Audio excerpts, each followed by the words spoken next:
বল্টু পর্ব ৮। চলুন তাহলে শোনা যাক। দুটি ছবি এঁকে বল্টু বসে আছে তার মাঝখানে। এখন আর শায়লার জন্য তার অপেক্ষা করতে হয় না, বরং শায়লার চাইতেও ভালো ছবি সে আঁকতে পারে।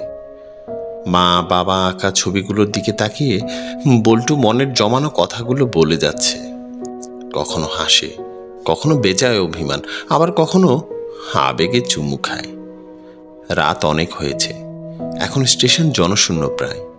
প্ল্যাটফর্মের শেষ ট্রেনটাও সেই কখন চলে গেছে। এই নির্জনতা সে পছন্দ করে, কারণ মানুষের ভিড়ে তার নিজ রূপটা প্রকাশ পায় না। লোকে দেখলে পাগল বলতে পারে, তাই সে নিজেকে গুটিয়ে রাখে নিজের মধ্যে।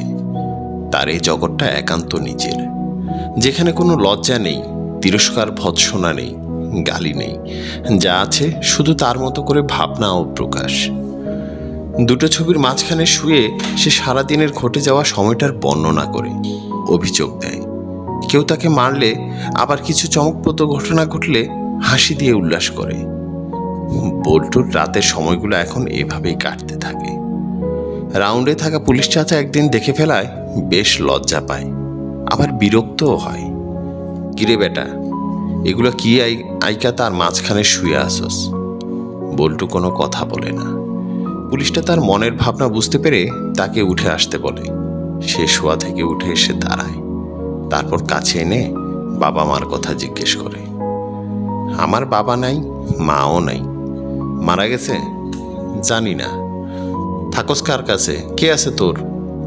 দাদি আছে, ওই যে ওইখানে থাকে। হ্যাঁ, আমারে ময়লার মধ্যে থেকে টোকাইয়া পাইছে, তাই আমি টোকাই। পাপ মানুষ। পাপ মানুষ? হইছে আমরা মানুষ কি কখনো পাপ হয়? এদিকে আয়, তোর এইসব কে কইছে? আমি জানি আমি পাপ মানুষ, সবাই কয়। আচ্ছা চাচা, পাপ মানুষ কি ওইটা আপনি কইতে পারবেন? আমার কেউ বুঝায় কয় না, খালি কয় আমি পাপ মানুষ। আমি নাকি অন্যের পাপ, এই কারণে আমার বাপ মায় আমার ময়লায় ফালাইয়ে গেছে।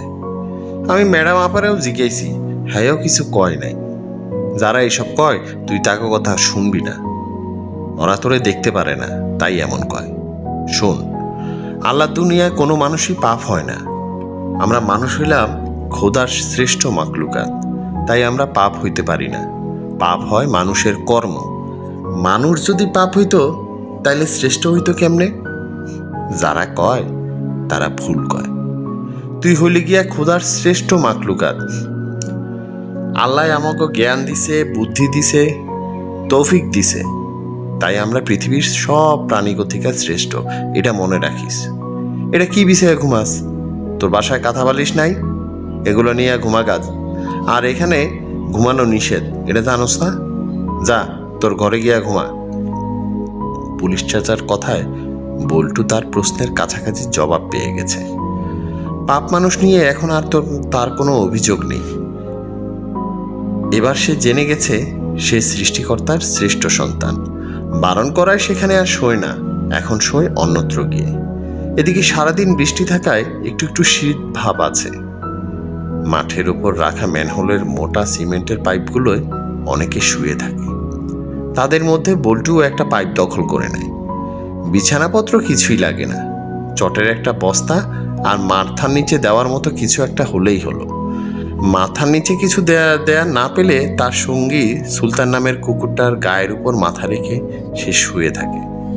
কুকুরটাও বেশ প্রভুভক্ত, কষ্ট হলেও টু শব্দটি করে না। আজ মা বাবার সাথে শুতে পারলে বেশ হতো। চাচার কথাগুলো সব বলতে হবে।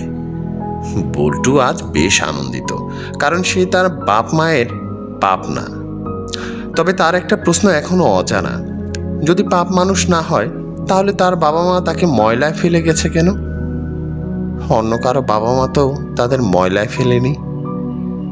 এই প্রশ্নের উত্তরটা পেয়ে গেলে বল্টুর মনের আক্ষেপগুলো আর থাকতো না।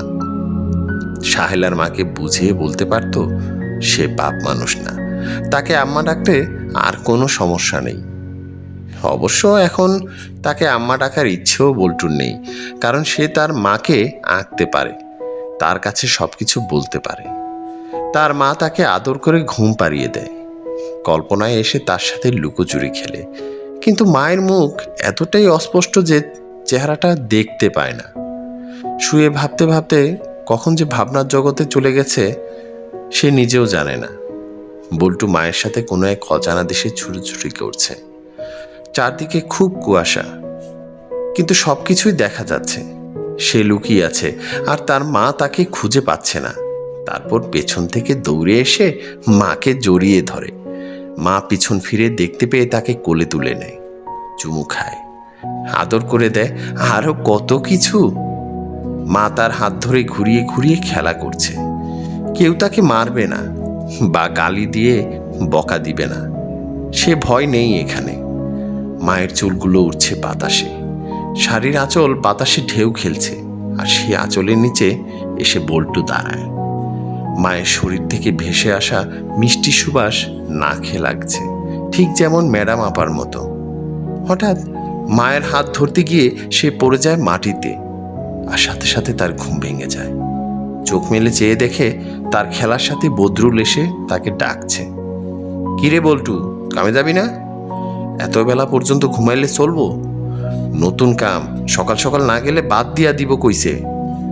মুখটা ধুইয়া লই, তারপর আইতাছি।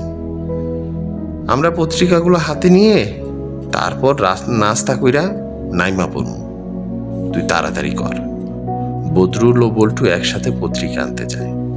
কাজটা যদিও কষ্টের, তবুও সে করবে। কখনো অযোগ্য লোক হিসাবে সে বেঁচে থাকতে চায় না। তাই বদরুলের মালিকের কাছে গিয়ে পত্রিকা বেচার কাজটা সে হাতে নেয়। লোকজন এখন বেশি একটা পত্রিকা পড়তে চায় না। সকাল থেকে দুপুর 12টা নাগাদ মাত্র 10টা পত্রিকা তারা বেচতে পারল।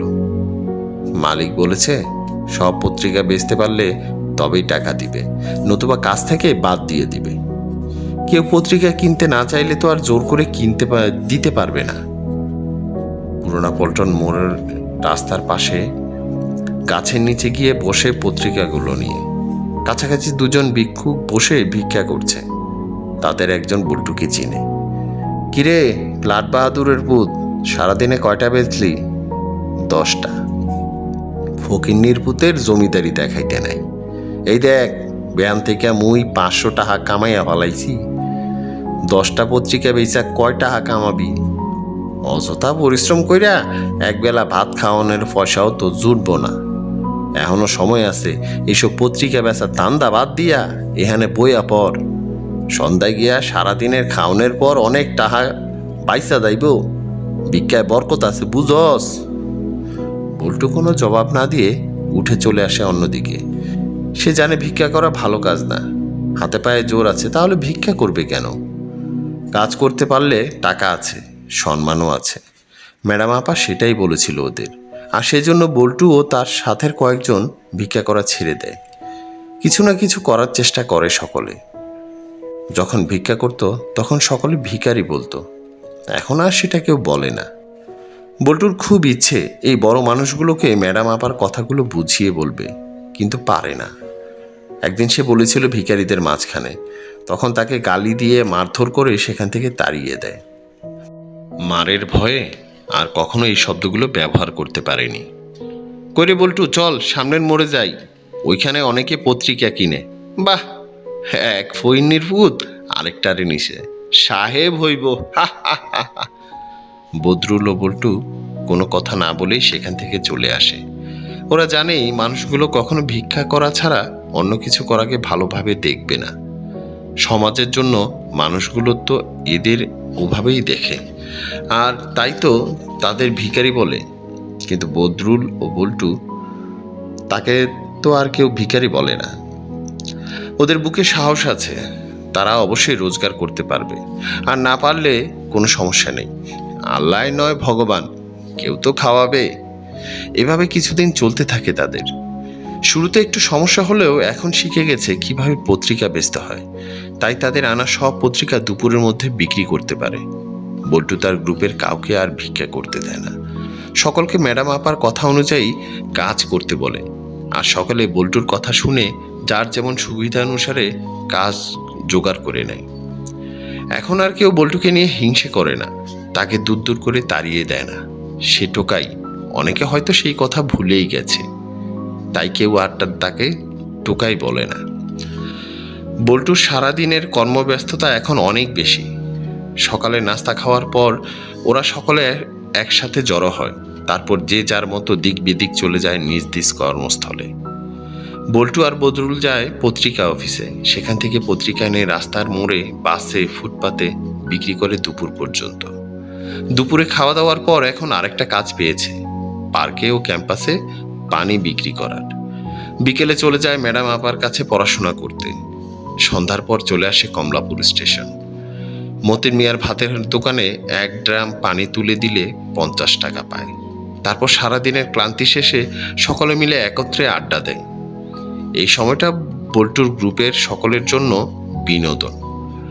রাতের অপেক্ষায় থাকে তার স্যারের। এখন স্যারের সাথে আড্ডা দিতে বল্টুকে খাবার দিতে হয় না, সে সময় দেয় কিন্তু পারিশ্রমিক নেয় না। সারাদিনে ছুটোছুটির পর শরীর যেন ক্লান্তিতে অবশ হয়ে আসে। চোখগুলো কোনো মতে জেগে থাকতে আর চায় না, তবু তাকে জেগে থাকতে হবে।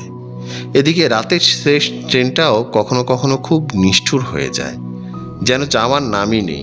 বেহায়ার মতো পড়ে থাকে প্ল্যাটফর্মে।